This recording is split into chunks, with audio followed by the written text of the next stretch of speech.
Gold, trusted gold buyers. మీరు తాకట్టు పెట్టిన బంగారాన్ని విడిపించి ఈ రోజు ఉన్న మార్కెట్ ధరకు కొనబడను. క్యాన్సర్ రాకముందే వస్తుందో లేదో అని తెలుసుకోవడానికి ఒక క్వాంటమ్ టెస్ట్ వచ్చింది అని చెప్తున్నారు. అది ఏంటండి అసలు? క్యాన్సర్ బాడీలో డిటెక్ట్ అయిన తర్వాత మనం యూజువల్గా క్యాన్సర్కి నార్మల్ సెల్స్కి ఉన్న డిఫరెన్స్ చాలా క్లినికల్ ట్రయల్స్ అయ్యి ఎపిడెమియాలజికల్ స్టడీస్ అయ్యి అవి ఎంత సెన్సిటివ్గా ఉన్నాయి ఎంత స్పెసిఫిక్గా ఉన్నాయి అనేది తెలుసుకున్న తర్వాతే అందుబాటులోకి వస్తుంది. లంగ్ క్యాన్సర్ని కూడా ముందుగానే డిటెక్ట్ చేయొచ్చు. లంగ్ క్యాన్సర్ అన్నది ఇవాళ రోజున ప్రపంచంలో 100లో 2/3 లంగ్ క్యాన్సర్స్ అనేది స్మోకర్స్లోనే వస్తాయి. నెక్స్ట్ 4 క్యాన్సర్ల వల్ల వచ్చి చనిపోయే సంఖ్యతో పోలిస్తే ఊపిరితిత్తుల క్యాన్సర్ ఒక్కదాని వల్ల వచ్చి చనిపోయే జనాభా ఎక్కువగా ఉందని. ఇంకా ఏ క్యాన్సర్స్ మనం త్వరగా గుర్తించలేము. చాలా క్యాన్సర్స్ మనకి అడ్వాన్స్ స్టేజెస్లోనే బయటపడతాయండి. ఇన్హెరెంట్గా మన బాడీలోనే ఏర్పడుతున్నాయి కాబట్టి ఇవి తెలుసుకుంటానికి కొంచెం టైం పడుతుంది. చాలా క్యాన్సర్స్ ఇలాగే ప్రెసెంట్ అవుతాయి అనమాట. ఇవన్నీ చాలా క్యాన్సర్స్లో కలిపి చేయటం వల్ల మనం ఎక్కువ మందిని వాళ్ళ రోజున క్యూర్ చేసే అవకాశాలు ఉన్నాయి. క్యాన్సర్ క్యూర్ అవుతుందా? క్యాన్సర్ క్యూర్ అవుతుందా అన్నది చాలా ఇంపార్టెంట్ క్వశ్చన్ అండి.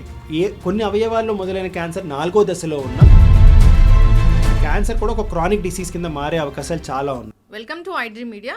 సో జనరల్గా క్యాన్సర్ వచ్చాక టెస్టుల ద్వారా తెలుసుకుంటాం, బయాప్సీతోని అది క్యాన్సరా కాదా అని తెలుసుకుంటూ ఉంటాము. సో ఎంత దూరం వెళ్ళింది ఏంటి అనేది పెట్ స్కాన్, ఎంఆర్ఐ ఇలాంటి వాటి ద్వారా తెలుసుకుంటూ ఉంటాము. అయితే ఇప్పుడు క్యాన్సర్ వచ్చాక కన్నా ముందే తెలుసుకోవచ్చంట. సో క్వాంటమ్తో ముందే తెలుసుకోవచ్చు అని చెప్తున్నారు. అదొక కొత్తగా వచ్చిన టెస్ట్ అని చెప్తున్నారు. సో ఏంటి ఆ టెస్ట్, దీని గురించిన వివరాలతో పాటు సో బ్రెయిన్ ట్యూమర్ వస్తే ఒక వ్యాక్సిన్ వచ్చింది, సో ఎలాంటి సర్జరీస్ లేకుండానే దీన్ని తగ్గించవచ్చు, ట్రీట్మెంట్ లేకుండానే అంటున్నారు. సో పూర్తి వివరాలు తెలుసుకుందాం క్యాన్సర్ గురించి. మనతో పాటు ప్రముఖ medical oncologist doctor Deepak Koppaka గారు ఉన్నారు. డాక్టర్ గారు నమస్తే. నమస్తే డాక్టర్ గారు, జనరల్గానే క్యాన్సర్ వస్తే తెలుసుకుంటారు, లక్షణాలు ఉంటాయి అట్లా. క్యాన్సర్ రాకముందే వస్తుందో లేదో అని తెలుసుకోవడానికి ఒక క్వాంటమ్ టెస్ట్ వచ్చింది అని చెప్తున్నారు. అది ఏంటండి అసలు? సో క్యాన్సర్ బాడీలో డిటెక్ట్ అయిన తర్వాత మనం యూజువల్గా PET scan or C T scan, MRI ఇలాంటి టెస్టుల ద్వారా ఏ సివియారిటీతో ఏ ఎక్స్టెంట్లో ఉంది అని తెలుసుకుంటాం. బయాప్సీ ద్వారా క్యాన్సర్ ఉందా లేదా అని తరచూ యూజ్ చేసే టెక్నాలజీస్ ఇవ్వండి. ఇవాళ రోజున చాలా కొత్త టెక్నాలజీస్ అందుబాటులో ఉన్నాయన్నమాట. లిక్విడ్ బయాప్సీ అని చెప్పి బ్లడ్కి సంబంధించిన బ్లడ్లో క్యాన్సర్కి సంబంధించిన కొన్ని ఆనవాళ్ళు సర్క్యులేట్ అవుతూ ఉంటాయి అన్నమాట. సో ఇవాళ రోజున బ్లడ్లో ఆ క్యాన్సర్ ఆనవాళ్ళని డిటెక్ట్ చేసి క్యాన్సర్ బాడీలో ఉందా లేదా అని తెలుసుకునే టెక్నాలజీస్ ఉన్నాయి.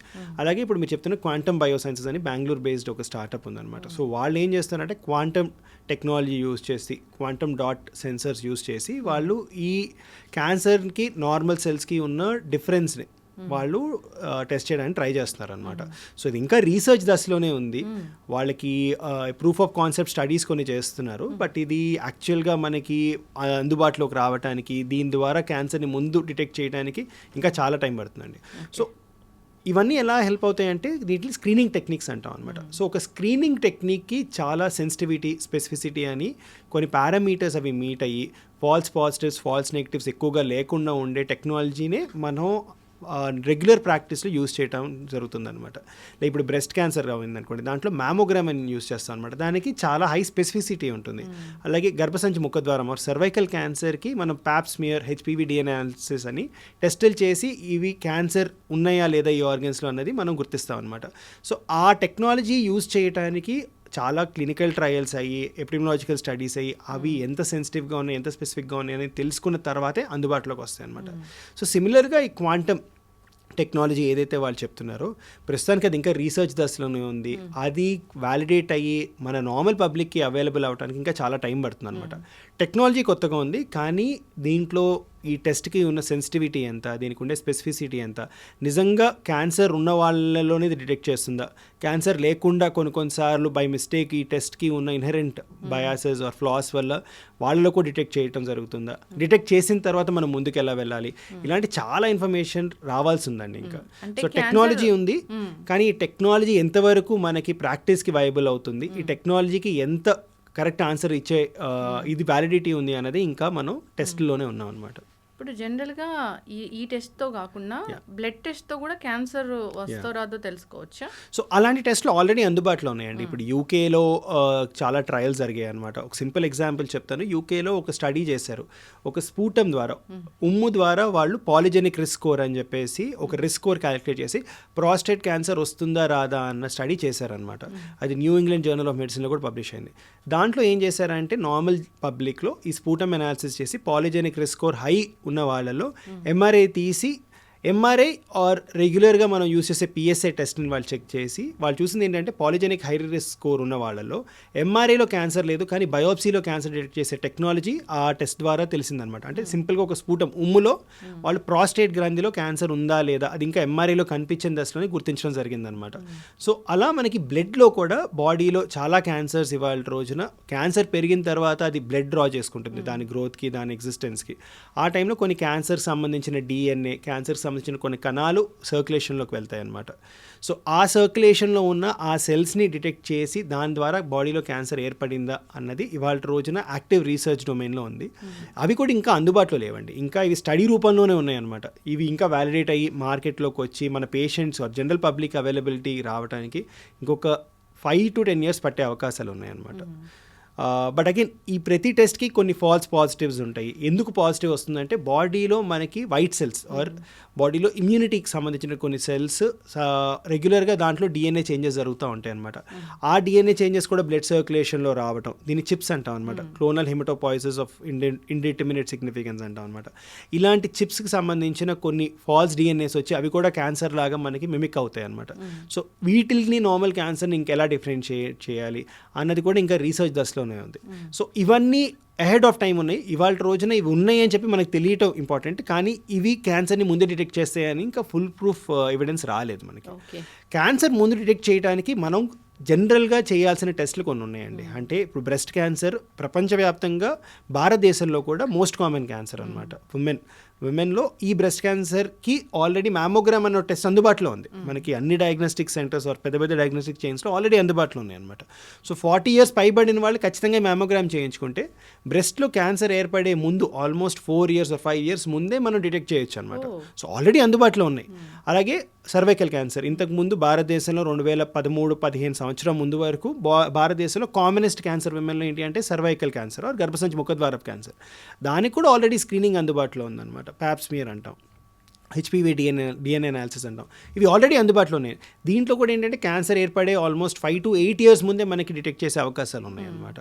అలా లంగ్ క్యాన్సర్ ఎవరికైతే పేషెంట్స్కి స్మోకింగ్ హిస్టరీ చాలా ఎక్కువగా ఉంటుందో, రోజుకి ఒక ప్యాకెట్ సిగరెట్ 20 years పై తాగిన వాళ్ళని, వాళ్ళు 50 years పైబడిన వాళ్ళకి లో డోస్ సిటీ స్కాన్ చేసి కూడా లంగ్ క్యాన్సర్ని మనం తొందరగా గుర్తించవచ్చు. దీనివల్ల lung cancer related death or మార్టాలిటీని ఆల్మోస్ట్ 20% తగ్గించవచ్చు అనమాట. అలా పెద్దపేక క్యాన్సర్కి కూడా ఉన్నాయి, ప్రాస్టేట్ క్యాన్సర్కి కూడా ఉన్నాయి అనమాట. సో ఇలా కొన్ని క్యాన్సర్స్ అంటే యాక్చువల్గా కామన్గా ఉండే క్యాన్సర్స్కి ఆల్రెడీ టెస్టులు అందుబాటులో ఉన్నాయి అనమాట. సో మనం ఈ కొత్త టెస్టుల కంటే ముందు ఈ టెస్టులు చేయించుకొని ఈ టెస్టులు చేసిన తర్వాత కూడా క్యాన్సర్ మిస్ అయితే ఈ క్వాంటమ్ డిటెక్షన్ మెథడ్స్ కానివ్వచ్చు, లిక్విడ్ బయోప్సిస్ కానివ్వచ్చు, అవి యూజ్ చేయొచ్చు అనమాట. అంటే బ్రెస్ట్ క్యాన్సర్ వస్తుందో రాదో ఒక 3-4 ఏళ్ల ముందే తెలుసుకోవడానికి అవునండి. ఇవి ఆల్రెడీ ఇప్పుడు జనరల్ ప్రాక్టీస్ ఎక్కడైతే ఎస్టాబ్లిష్ అయ్యి ఉన్నాయి, యూఎస్ కానివ్వండి, కెనడా కానివ్వండి, యూకే, జపాన్, సింగపూర్, ఇలాంటి దగ్గర 40 years పైబడిన వాళ్ళకి అది it is important that women are counselled and they do get this mammogram done అనమాట. ఇంకా మన దేశంలో టాటా మెమోరియల్ హాస్పిటల్ వీళ్ళు చేసిన స్టడీస్లో మనకి మ్యామోగ్రామ్స్ అందుబాటు లేని పక్షంలో clinical breast examination, cell breast examination, ultrasound అది ఎక్కువగా అందుబాటులో ఉంటుందన్నమాట. ఇవి చేసి కూడా క్యాన్సర్ని మనం ముందే గుర్తించవచ్చు అని చెప్పి జరుగుతుందన్నమాట. సో ఆల్రెడీ ఉన్నాయి, మనకి ఇంకా అవగాహన లేదు, మన జనరల్ పబ్లిక్కి తెలియడం చాలా ఇంపార్టెంట్ అనమాట. ప్యాప్స్మియర్ గర్భాశయ ముఖద్వార క్యాన్సర్ అవును వస్తుందో రాదో 8 ఏళ్ల ముందే తెలుసుకోవచ్చు. యా, సో గర్భసంచి ముఖద్వారపు క్యాన్సర్ 100లో 95 పైబడిన వాళ్ళకి 95% కంటే ఎక్కువ మందికి ఇది హెచ్పివి అని చెప్పి ఒక వైరల్ ఇన్ఫెక్షన్ వల్ల వస్తుందండి. సో ఈ వైరల్ ఇన్ఫెక్షన్ అందరికీ ఉంటుంది, కానీ చాలా మందికి బాడీలో ఇమ్యూనిటీ దీన్ని తొలగించేస్తుంది అనమాట. ఎవరికైతే రిపీటెడ్ ప్రెగ్నెన్సీ ఉంటుందో ఆర్ అన్హైజీనిక్ కండిషన్స్లో ఉంటారో ఆర్ మల్టిపుల్ సెక్స్ పార్ట్నర్స్ ఉంటారో వీళ్ళని ఏమైపోతుంది అంటే ఆ హెచ్పివి అన్నది ఆ సర్విక్స్లో రీటైన్ అయిపోయి, ఆ సర్విక్స్లో రీటైన్ అయిపోవటం వల్ల ఆ సర్విక్స్లో ఉండే లైనింగ్ మెంబ్రెయిన్ ఆ పొరని ఎఫెక్ట్ చేసి ఆ కణాలు మెల్లగా క్యాన్సర్ కింద మారుతాయి అన్నమాట. సో ముందు సర్వైకల్ ఇన్సిటు నియోప్లాజం అంటాం అనమాట. వీటిల్లో ఏంటి అంటే ఇంకా పొర పూర్తిగా క్యాన్సర్ కింద మారకుండా కొన్ని చెడ్డ కణాలు మాత్రమే చేరుతాయి అనమాట. అవి 3 దశల్లో అనమాట, CAN1, CAN2, CAN3. ఈ 3 దశలు అయిన తర్వాత ఆ మెంబ్రెయిన్ని బ్రీచ్ అయినప్పుడు క్యాన్సర్ కింద మారుతుంది అనమాట. సో CAN1లో ఆల్మోస్ట్ 100లో 90 మందికి అది రిజాల్వ్ అయిపోతుంది అసలు ఏం చేయకుండా. CAN2, CAN3లో క్యాన్సర్ కింద మారే అవకాశాలు ఎక్కువగా ఉంటాయి అనమాట. సో ఈ ప్యాప్స్మియర్ ద్వారా మనకి ఈ కణాలు ఏ మోతాదులో ఉన్నాయి, క్యాన్సర్ కింద ఉన్నాయా లేదా అనేది తెలుస్తుంది. HPV పర్సిస్ట్ అయ్యి ఉందా లేదా, HPV DNA అనాలిసిస్ అంటాం అనమాట. అది 5 ఏళ్ళకి ఒకసారి చేసినా సరిపోతుందండి. ఈ ప్యాప్స్మియర్ HPV DNA అనాలిసిస్ 5 ఏళ్ళకి ఒకసారి చేసినా మనకి ఈ కణాలు క్యాన్సర్ కింద మారే అవకాశాలు ఉన్నాయా లేదా తెలుస్తుంది అనమాట. సో ఆల్రెడీ టెక్నాలజీ అందుబాటులో ఉంది, కానీ జనాలు రెగ్యులర్గా హెల్త్ చెకప్స్కి వెళ్ళినప్పుడు విమెన్ పర్టికులర్గా మ్యామోగ్రామ్ ఒకటి, ఈ ప్యాప్స్మియర్ అన్నది HPV DNA అనాలిసిస్తో చేయించుకుంటాం మంచిది. డాక్టర్ గారు చాలా చక్కగా చెప్పారు. అయితే లంగ్ క్యాన్సర్ని కూడా ముందుగానే డిటెక్ట్ చేయొచ్చా? సో లంగ్ క్యాన్సర్ అన్నది ఇవాళ రోజున ప్రపంచంలో 100లో 2/3 లంగ్ క్యాన్సర్స్ అనేది స్మోకర్స్లోనే వస్తాయండి. ఈ స్మోకింగ్ హిస్టరీ హెవీగా ఉన్న వాళ్ళల్లో మనకి లోడో CT స్కాన్ వాడుతూ మనం లంగ్ క్యాన్సర్ని డిటెక్ట్ చేసే అవకాశాలు ఉన్నాయి. కానీ అందరికి కాదండి, స్మోకింగ్ హెవీగా చేసేవాళ్ళకి, అంటే రోజుకి ఒక ప్యాకెట్ ఆఫ్ సిగరెట్ తాగుతూ అది 20 years పైన కంటిన్యూస్గా తాగుతున్న వాళ్ళలో, వాళ్ళు 50 years ఏజ్ గ్రూప్లో కనుక ఉంటే, 50 or 55 years పైబడిన వాళ్ళకి ఇలా యాన్యువల్ లోడో CT స్కాన్ యూజ్ చేసి మనం క్యాన్సర్ని గుర్తించే అవకాశాలు ఉన్నాయన్నమాట. అంటే వస్తుందో రాదో ఏ క్యాన్సర్ ఏర్పడాలన్నా బాడీలో ఒక చిన్న కంతి రూపంలో మొదలవుతుందండి. సో ఈ లోడో CT స్కాన్ చేయడం వల్ల ఊపిరితిత్తుల్లో అలాంటి కంతులు ఏమైనా ఉన్నాయా లేదా అన్నది తెలుసుకునే అవకాశాలు ఉన్నాయి. ఆ కంతి ఎలా ఉంది, దాని సైజ్ ఎంత, అది ఏ డైరెక్షన్లో పెరుగుతుంది, అది సాలిడ్గా ఉందా, సెమీ సాలిడ్గా ఉందా అన్నది CT స్కాన్ ద్వారా తెలుస్తుంది అనమాట. దీంట్లోనే ఒక చాలా ప్రైమ్ ఎగ్జాంపుల్ ఏంటంటే రీసెంట్గా దీన్నే AI యూజ్ చేస్తూ ఈ CT స్కాన్, ఒక CT స్కాన్ తీసి AI టెక్నాలజీ యూజ్ చేస్తూ దీనివల్ల క్యాన్సర్ కింద ఈ కంత మారే అవకాశాలు ఎంత ఉన్నాయి అని డిటెక్ట్ చేసే టెక్నాలజీ అందుబాటులో ఉందన్నమాట. సో వీళ్ళలో ఏంటి అంటే ఆల్మోస్ట్ నెక్స్ట్ 6 years పాటు ఒక CT స్కాన్ చేస్తే 6 ఏళ్ల తర్వాత వీళ్ళకి క్యాన్సర్ వచ్చే రిస్క్ ఉందా లేదా అన్నది AI టెక్నాలజీ మనకి డీసెంట్ సెన్సిటివిటీ స్పెసిఫిసిటీతో చెప్పగలుగుతుంది అనమాట. కానీ ఇంకా రిపీటెడ్ స్కాన్స్ చేయటం వల్ల, దాంట్లో ఏ టెక్నాలజీ యూజ్ చేయటం వల్ల మనకి ఇంకా బెటర్ ఆన్సర్స్ వచ్చే అవకాశాలు ఉన్నాయన్నమాట. కానీ అందుబాటులో ఉన్న టెక్నాలజీస్ చాలా క్యాన్సర్స్ని డిటెక్ట్ చేసే అవకాశం ఉన్నాయి. సో ఊపిరితిత్తుల క్యాన్సర్, బ్రెస్ట్ క్యాన్సర్ అనేది ప్రపంచవ్యాప్తంగా కామనెస్ట్ క్యాన్సర్స్ అనమాట. సో యాక్చువల్గా USలో స్టడీ ఒకటి చేసిన దాంట్లో ఏంటంటే ఊపిరితిత్తుల క్యాన్సర్ వల్ల వచ్చి చనిపోయిన సంఖ్య తీసుకుంటే నెక్స్ట్ 4 క్యాన్సర్ల వల్ల వచ్చి చనిపోయే సంఖ్యతో పోలిస్తే ఊపిరితిత్తుల క్యాన్సర్ ఒక్కదాని వల్ల వచ్చి చనిపోయే జనాభా ఎక్కువగా ఉందన్నమాట. సో అంత సివియర్ డిసీజ్, అంత సీరియస్ డిసీజ్ అనమాట. ఎందుకు ఊపిరితిత్తుల క్యాన్సర్ని మనం తొందరగా గుర్తించలేము అంటే ఊపిరితిత్తులు అనేది చాలా పెద్ద ఆర్గన్ అనమాట. దీంట్లో వచ్చే చిన్న చిన్న కంతుల్ని మనం డిటెక్ట్ చేయలేం, దానివల్ల పేషెంట్స్కి ఎటువంటి ఇబ్బంది రాదు. ఎప్పుడైతే ఈ కంత పెరిగి పక్కనున్న అవయవాలకు స్ప్రెడ్ అవటమో, లేదంటే అక్కడ పక్కనున్న ఆర్గన్స్ని కనుక డ్యామేజ్ చేయటం జరుగుతుందో, ఆర్ బాగా పెద్దగా గాలి తీసుకోవడానికి ఇబ్బంది అవటం, దగ్గు రావడం జరుగుతుందో అప్పుడే టెస్టులు చేయిస్తారనమాట. ప్రపంచవ్యాప్తంగా ఈ ఊపిరితిత్తుల క్యాన్సర్ అనేది 60 to 70% అడ్వాన్స్ స్టేజెస్లో బయటపడతాయి. భారతదేశంలో ఆల్మోస్ట్ 80% లంగ్ క్యాన్సర్స్ అనేది స్టేజ్ 3, స్టేజ్ 4లోనే బయటపడతాయి అనమాట.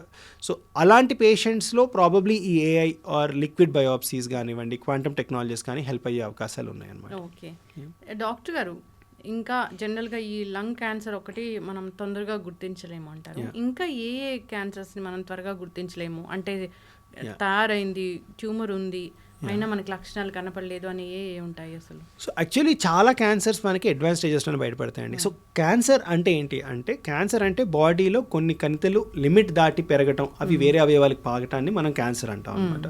సో ఇన్హెరెంట్గా మన బాడీలోనే ఏర్పడుతున్నాయి కాబట్టి ఇవి తెలుసుకుంటానికి కొంచెం టైం పడుతుంది అనమాట. సో కామన్గా విమెన్లో ఓవర్లుక్ చేసేది, మీ స్క్రీనింగ్ అవన్నీ చేయించుకుని ఓవర్లుక్ చేసేది ఏంటంటే ఓవేరియన్ క్యాన్సర్. దీంట్లో ఏమవుతుంది అంటే ఓవరీస్ నుంచి క్యాన్సర్ ఏర్పడుతుంది. కడుపులో ఉన్న పొర పెరిటోనియం మొమెంటంకి స్ప్రెడ్ అయ్యి నీరు చేరటం, దానివల్ల క్రమేణా ఆకలి తగ్గిపోవటం, కడుపులో నీరు చేరటం, యూరినరీ ప్రాబ్లమ్స్ రావటం, బౌల్ హ్యాబిట్స్ మారటం జరిగి దాని తీవ్రంగా మారిన తర్వాత హాస్పిటల్ ప్రెజెంట్ అవుతారు అనమాట. స్టమక్ క్యాన్సర్ సిమిలర్గా స్టమక్ లోపల కూడా క్యాన్సర్స్ ఏర్పడే అవకాశాలు ఉన్నాయి. అవి ఏమవుతాయి అంటే మెల్లగా కడుపులో అలా పెరిగి పెరిగి పెరిగి ఆహారం తీసుకునే లెవెల్ తగ్గిపోతుంది అనమాట. సడన్గా ఆకలి తగ్గిపోవటం, కొంచెం తిన్న కడుపు నిండినట్టు అయిపోవటం, తిన్న తర్వాత వామిటింగ్స్ అవ్వటం, ఇలాంటి ప్రెజెంటేషన్స్తో పేషెంట్స్ ఎప్పుడైతే మా దగ్గరికి వస్తారో అప్పటికే రోగం చాలా తీవ్రంగా మారే అవకాశాలు ఉన్నాయన్నమాట. సో చాలా క్యాన్సర్స్ ఇలాగే ప్రజెంట్ అవుతాయి అనమాట. అందుకనే మేము పేషెంట్స్ చెప్పేది ఏంటంటే, మీరు ఎటువంటి యాక్టివ్ ఇంటర్వెన్షన్ లేకుండా, మీరు ఏమీ చేయకపోయినా బరువు తగ్గుతున్నా, కొంచెం తిన్నా కడుపు నిండిపోయినట్టు అవుతున్నా, లేదంటే బౌల్ హ్యాబిట్స్ ఏ చేంజ్ లేకుండా డైట్లో ఏం ఫిజికల్ యాక్టివిటీ చేంజెస్ లేకుండా బౌల్ హ్యాబిట్స్ మారిన, అంటే విరోచనాలు ఎక్కువైపోవటం, అలా కొన్ని రోజులు మరి కాన్స్టిపేషన్ ఎక్కువ అవటం, ఆర్ స్టూల్లో కన్సిస్టెన్సీ మారటం, దాంట్లో బ్లడ్ రావటం, ఇలాంటి ఇబ్బందులు ఉంటే నెగ్లెక్ట్ చేయకుండా ముందు డాక్టర్ని సంప్రదించాల్సిన అవసరం చాలా ఉందన్నమాట. ఇవి నెగ్లెక్ట్ చేసే కొద్దీ బాడీలో ఇవి పెరిగి బాడీ మనకి ఇస్తున్న సైన్స్ని మనం ఓవర్లుక్ చేయటం వల్ల ఇవి తీవ్రంగా మారే అవకాశాలు చాలా ఉన్నాయి అన్నమాట. ఇప్పుడు జనరల్గా క్యాన్సర్ ఏ అవయవానికి వచ్చినా కానీ ఒక లక్షణం ఉంటుంది, గుర్తుపట్టవచ్చు అంటే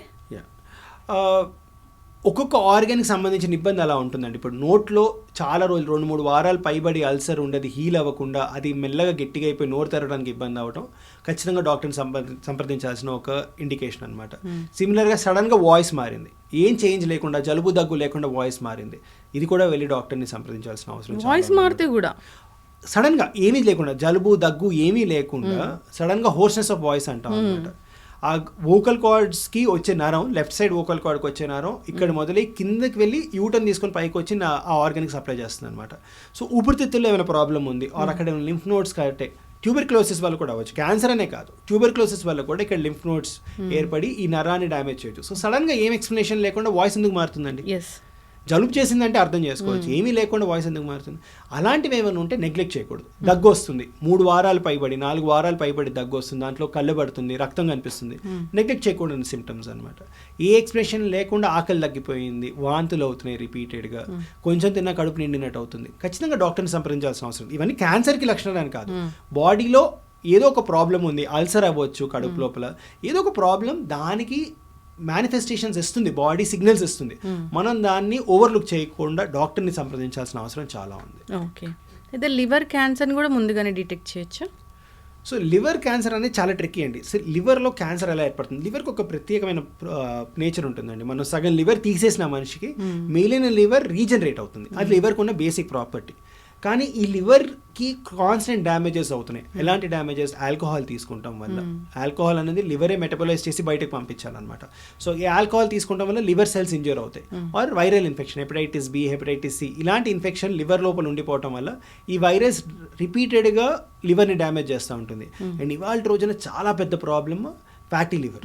ఎవరైతే ఒబీస్గా ఉంటారో ఆర్ మెటబాలిక్ డిజార్డర్స్ ఉంటాయో వాళ్ళలో లివర్ లోపల ఫ్యాట్ డిపాజిట్ అవటం వల్ల ఈ ఫ్యాట్ కూడా రిపీటెడ్గా లివర్ సెల్స్ని ఇంజూర్ చేస్తూ ఉంటాయి. ఐటీ పీపుల్లో 80% ఆఫ్ ద ఐటీ పీపుల్ ఈ ఫ్యాటీ లివర్తో ఇబ్బంది పడుతున్నారు. ఎగ్జాక్ట్లీ. సో వీళ్ళలో ఏమైపోతుందంటే లివర్కి ఇన్హెరెంట్గా దాన్ని రిపేర్ చేసుకొని రీజనరేట్ అయ్యే కెపాసిటీ ఉంటుంది. కానీ ఇలా క్రానిక్గా రిపీటెడ్గా లివర్కి ఇంజురీ అవ్వటం వల్ల ఈ రిపేర్ మెకానిజమ్స్, ఈ రీజనరేషన్ మెకానిజం అబ్నార్మల్ కింద మారి క్యాన్సర్ కింద మారుతాయి అనమాట. ఒక రోజులో కావండి ఇవి రిపీటెడ్ ఇన్సల్ట్స్ అవ్వటం వల్ల ఈ లివర్ మెల్లగా సిరోటిక్ కింద మారిపోతుంది అనమాట. లివర్ డ్యామేజ్ని సిరోసిస్ అంటాం అనమాట. ఆ సిరోసిస్ రావటం వల్ల ఏమిటి, ఒకవైపు ఏమో డ్యామేజ్ అవుతూ ఉంటుంది, ఒకవైపు ఏమో లివర్ రీజనరేట్ అవుతానికి ట్రై చేస్తూ ఉంటుంది.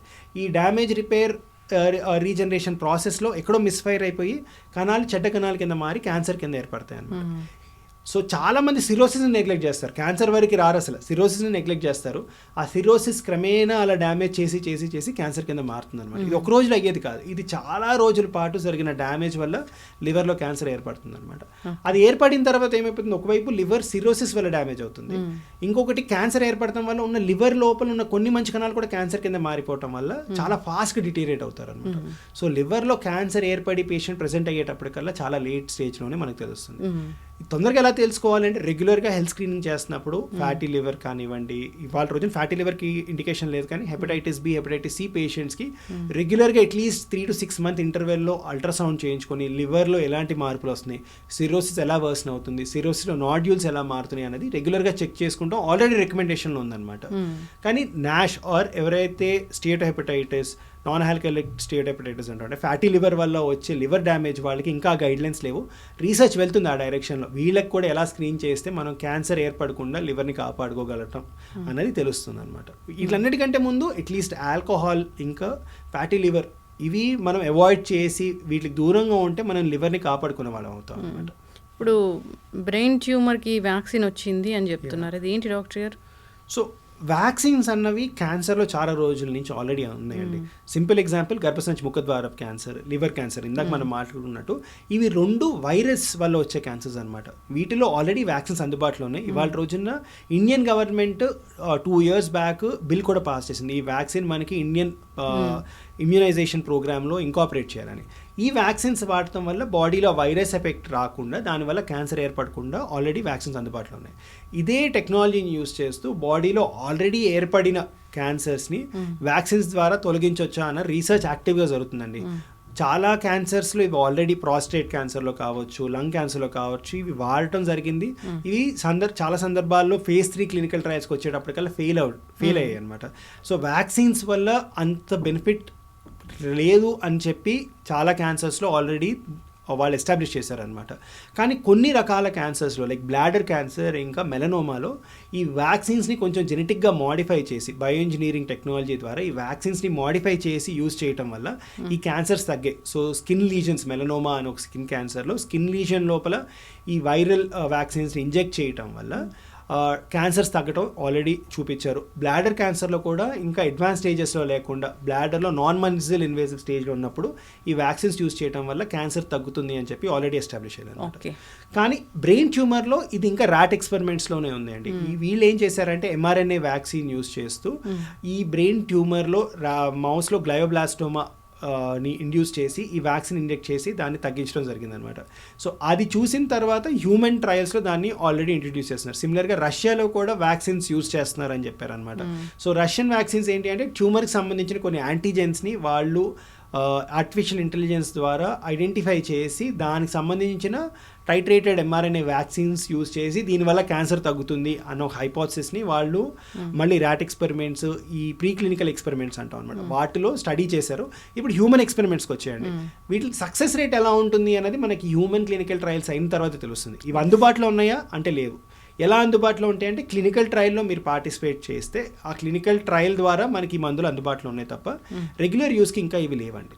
ఓకే, అయితే క్యాన్సర్ వచ్చింది అని తెలిసినప్పుడు వాళ్ళకి ట్రీట్మెంట్ అంటే మందులతోనా, సర్జరీతోనా, ఇంకా రేడియేషన్తోనా, ఎలా డాక్టర్ గారు? సో ఇది ఎలా ఉంటుందంటే ఒక్కొక్క ఆర్గన్కి ఒక్కొక్క ట్రీట్మెంట్ చేస్తామండి. సో అది దేని బట్టి ఉంటుంది అంటే లోకల్గా ట్యూమర్ తిరిగి వస్తుందా, లేదంటే వేరే అవయవాల్లో తిరిగి వస్తుందా, ఆ ఆర్గన్ని మనం తీసేయటం వల్ల ఫంక్షనాలిటీ, మనిషి క్యాన్సర్ని జయించిన తర్వాత తను రెగ్యులర్లు పని చేసుకోగలుగుతాడా లేదా అన్న చాలా ఫ్యాక్టర్స్ని కన్సిడర్ చేసుకొని మనం ట్రీట్మెంట్ ఇవ్వడం జరుగుతుంది అనమాట.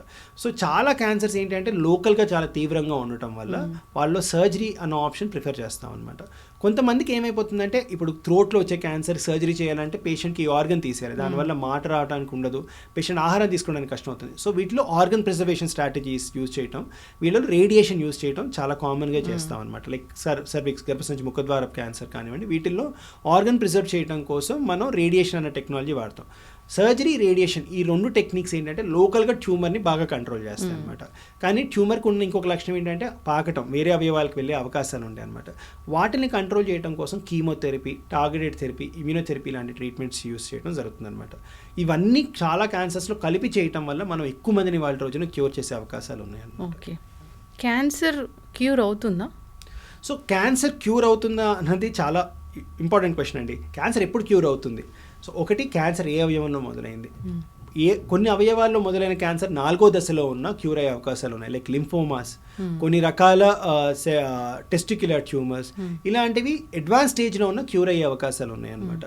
కానీ ఎక్కువ వరకు క్యాన్సర్ని మనం తొందరగా గుర్తిస్తే, ఎర్లీ స్టేజెస్లో గుర్తిస్తే క్యూర్ రేట్స్ అనేవి సిగ్నిఫికెంట్గా పెరుగుతాయి. స్టేజ్ పెరిగే కొద్దీ క్యాన్సర్ బాడీలో ఎంత పాకింది అనే దాన్ని బట్టి క్యూర్ రేట్స్ తగ్గుతూ ఉంటాయి అన్నమాట. కానీ ఇవాళ రోజున టెక్నాలజీ వల్ల అసలు క్యాన్సర్ బాడీలో ఎందుకు ఏర్పడిందో తెలుసుకొని దానికి తగ్గట్టుగా టార్గెటెడ్ థెరపీస్, ఇమ్యూనోథెరపీస్ ఇవ్వటం వల్ల 4వ దశలో క్యాన్సర్ ఉన్న పేషెంట్ లైఫ్ స్పాన్ మనం గణనీయంగా పెంచడానికి వీలవుతుంది అనమాట. సింపుల్ ఎగ్జాంపుల్ ఏంటంటే ఒక రకమైన లంగ్ క్యాన్సర్ ఉంటుంది అనమాట. అవి మ్యూటేషన్ డ్రివెన్ లంగ్ క్యాన్సర్స్ అంటాం.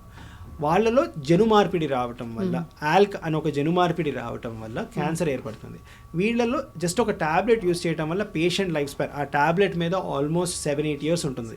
సింపుల్గా మనకి ఒకప్పుడు హైపర్ టెన్షన్కి, డయాబెటీస్కి ఇలాగే మొదలైందనమాట ట్రీట్మెంట్. సో ఒకప్పుడు డయాబెటీస్ వచ్చింది అంటే పేషెంట్ చనిపోతారు అనుకున్నప్పుడు వాళ్ళకి ఇన్సులిన్ అని ఒక మందు అందుబాటులో రావటం, దాని తర్వాత అవి ట్యాబ్లెట్స్ రూపంలో వేరే మందులు రావటం వల్ల వాళ్ళ రోజున diabetic patients life span normal అయిపోయింది.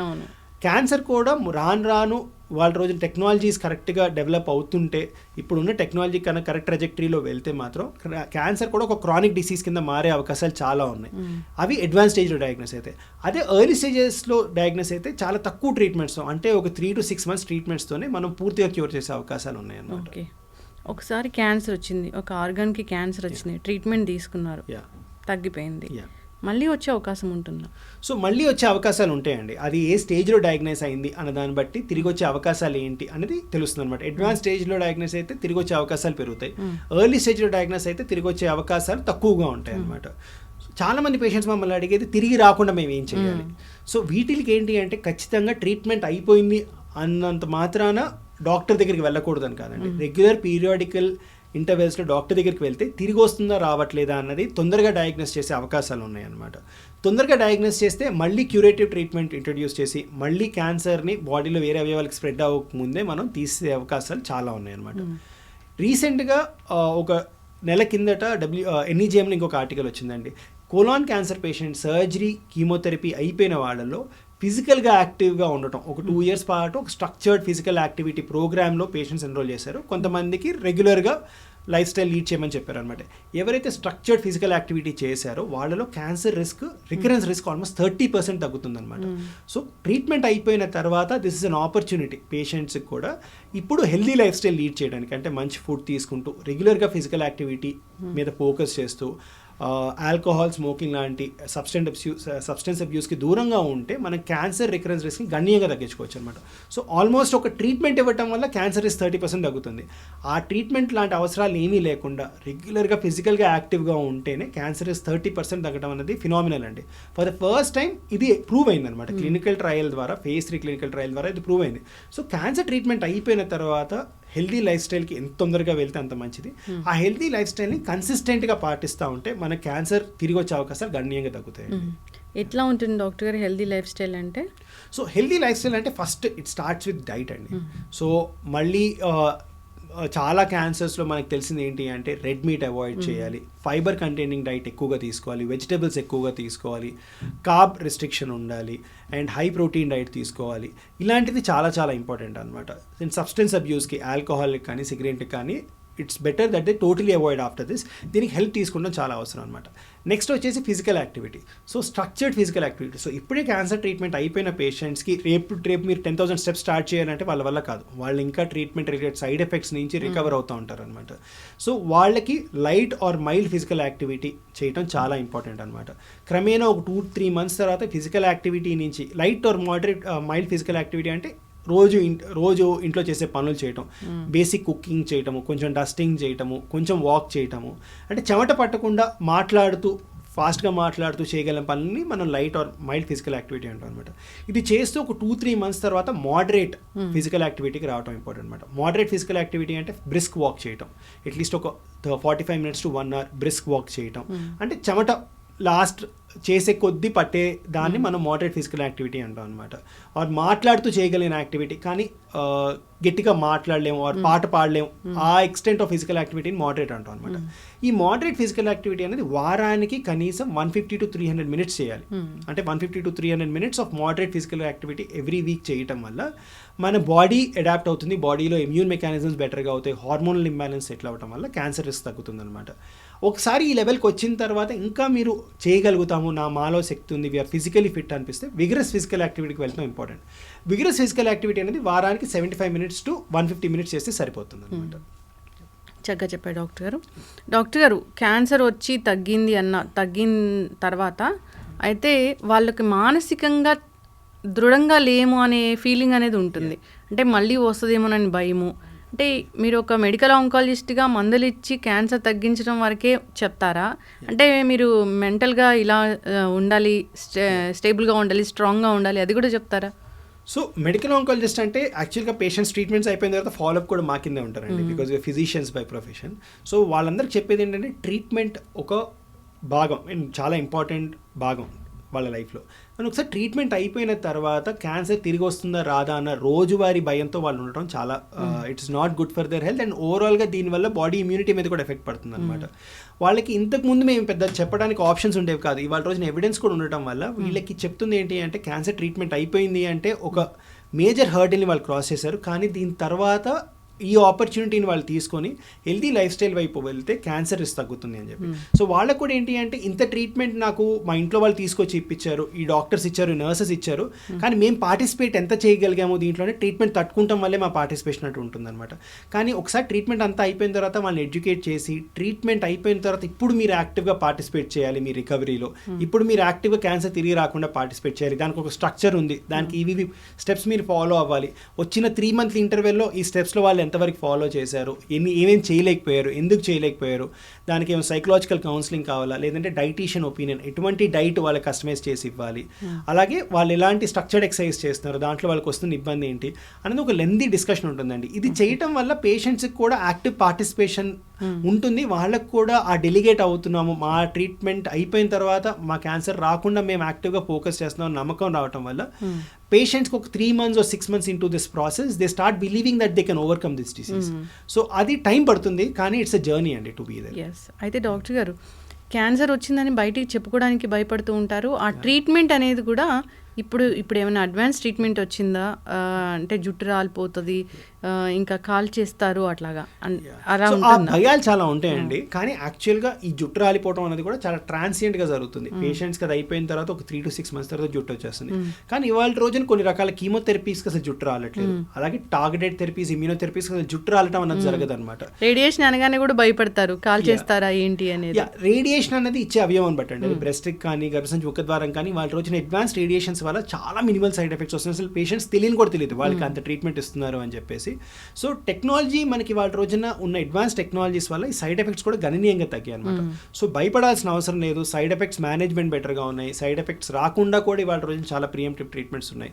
ధైర్యంగా ట్రీట్మెంట్ తీసుకుని ట్రీట్మెంట్ అయిపోయిన తర్వాత హెల్దీ లైఫ్ స్టైల్కి వస్తే చాలా ఈజీగా ఉండబోతుందండి. యంగ్స్టర్స్ ఎవరైనా పెళ్లిగా వాళ్ళకి క్యాన్సర్ వచ్చింది అన్నప్పుడు తగ్గిపోయిన తర్వాత వాళ్ళు నార్మల్ లైఫ్ లీడ్ చేయొచ్చు డాక్టర్ గారు? అవునండి, యంగ్స్టర్స్కి చాలా ఇంపార్టెంట్ అండి. Young and adolescent and young అడల్ట్స్కి క్యాన్సర్ ట్రీట్మెంట్స్ చేసే ముందు కొన్ని జాగ్రత్తలు తీసుకుంటాం. లైక్ స్పర్మ్ ప్రిజర్వేషన్, దాని తర్వాత ఓమం ప్రిజర్వేషన్ అని చెప్పేసి ఈ క్రయో ప్రిజర్వేషన్ టెక్నాలజీస్ యూస్ చేసుకుంటూ అవన్నీ ప్రిజర్వ్ చేసిన తర్వాత ట్రీట్మెంట్ అయిపోయిన తర్వాత they are usually back to their normal life. And మేము కొన్ని బ్లడ్ క్యాన్సర్ ట్రీట్ చేసిన పేషెంట్స్ రికవర్ అయిపోయి నార్మల్ అయిపోయి వాళ్ళు డాక్టర్స్ ఎంబీబీఎస్ కోర్స్ పర్సూ చేస్తున్న వాళ్ళు కూడా చాలామంది ఉన్నారనమాట. So it is most often that they come back to their normal life. వీళ్ళు హెల్తీగా ఉంటారు, వీళ్ళ బోన్ మ్యారో రిజర్వ్స్ ఇవి బాగుంటాయి కాబట్టి ట్రీట్మెంట్ బాగా టాలరేట్ చేసి ట్రీట్మెంట్ నుంచి క్యూర్ అయ్యే అవకాశాలు వీళ్ళలో చాలా ఎక్కువగా ఉంటుంది అనమాట. ఇప్పుడు మేల్ ఒక 40 వచ్చింది, ఫీమేల్ ఒక 40 వచ్చారు అన్నప్పుడు సో ఖచ్చితంగా వెళ్ళి అన్నట్లు ఇప్పుడు గర్భాశయ ముఖ ద్వారా క్యాన్సర్ టెస్ట్ ఫీమేల్లో అయితే అట్లా, బ్రెస్ట్ క్యాన్సర్కి సంబంధించిన మ్యామోగ్రామ్ ఇలాంటి టెస్టులతో పాటు మేల్లో ఏముంటాయి డాక్టర్ గారు? సో మేల్లో 45 years తర్వాత కొలనోస్కోపీ అని ఒక టెస్ట్ చేయటం వల్ల పెద్ద పేగుకు సంబంధించిన క్యాన్సర్ గుర్తించవచ్చండి. యాక్టివ్ స్మోకింగ్ హిస్టరీ కనుకుంటే 50 years తర్వాత లోడో సిటీ స్కాన్ చేసి ఊపిరితిత్తుల క్యాన్సర్ని గుర్తించవచ్చు. 55 years తర్వాత పిఎస్ఏ అనే టెస్ట్ చేసి ప్రాస్టేట్ క్యాన్సర్ని గుర్తించవచ్చు అనమాట. సో ఇవి కామన్గా మేల్లో వచ్చే క్యాన్సర్స్ అనమాట. ఇండియన్ కాంటెక్స్కి వచ్చేటప్పటికల్లా ఏంటి అంటే ఓరల్ క్యావిటీ, ఇండియన్ పేషెంట్స్ ఎవరికైతే టొబాకో యూస్ బాగా ఎక్కువగా ఉంటుందో, ఎవరైతే గుట్కా పాన్కైన్ ఇలాంటివి తీసుకుంటూ ఉంటారో ఓరల్ క్యావిటీ స్క్రీనింగ్ 30 years తర్వాత చేయించుకున్నా మంచిదేనండి. సో ఇవి మెన్లో మేము అడ్వైస్ చేసే స్క్రీనింగ్ ప్రొసీజర్స్. ఓకే, అందరూ ఫాలో అవ్వాలని కోరుకుందాం డాక్టర్ గారు. క్యాన్సర్ వస్తే భయపడాల్సిన పని లేదు, చాలా అడ్వాన్స్ ట్రీట్మెంట్సే వచ్చాయి. ట్రీట్మెంట్ కూడా అంటే అన్నట్లుగా రేడియేషన్ అంటే ఇలా ఉంటుంది, కాల్ చేస్తారు, కీమోథెరపీ అంటే జుట్టు రాలిపోతుంది, అలాంటిది భయపడాల్సిన పని అయితే లేదు, అడ్వాన్స్ ట్రీట్మెంట్స్ అయితే వచ్చాయి. సో మానసికంగా దృఢంగా ఉంటే కనుక మీరు అన్నట్లుగా డాక్టర్ గారు ఇమ్యూనిటీ స్ట్రాంగ్గా ఉంటుంది, క్యాన్సర్ అనేది కూడా త్వరగా తగ్గిపోతుంది. చక్కటి ఇన్ఫర్మేషన్ అండి. సో ఫాలో అవ్వాలని కోరుకున్నాం. ధన్యవాదాలు. And don't forget to subscribe to iDream. And for more videos, please subscribe to iDream. Please subscribe to iDream. Please subscribe iDream. And please subscribe to iDream. For more videos, subscribe to iDream. please like, share and subscribe to the channel. Congratulations, iDream. Subscribe to iDream. Subscribe to iDream. So subscribe to iDream Media. iDream ki iDream team andarki huge congratulations. Please subscribe iDream Media. Please subscribe to iDream. Subscribe iDream. Please subscribe to iDream. I dream అంటే నా కళల channel subscribe చేసుకున్న నోరు తిరుగుతలేదు, మీరైతే గంట గుర్తు కొట్టండి. For more such videos, please subscribe to iDream. Subscribe to iDream. Please subscribe to iDream. Please subscribe iDream Media. Please do subscribe to iDream. Please subscribe to iDream Media. For best entertainment and information, please subscribe iDream.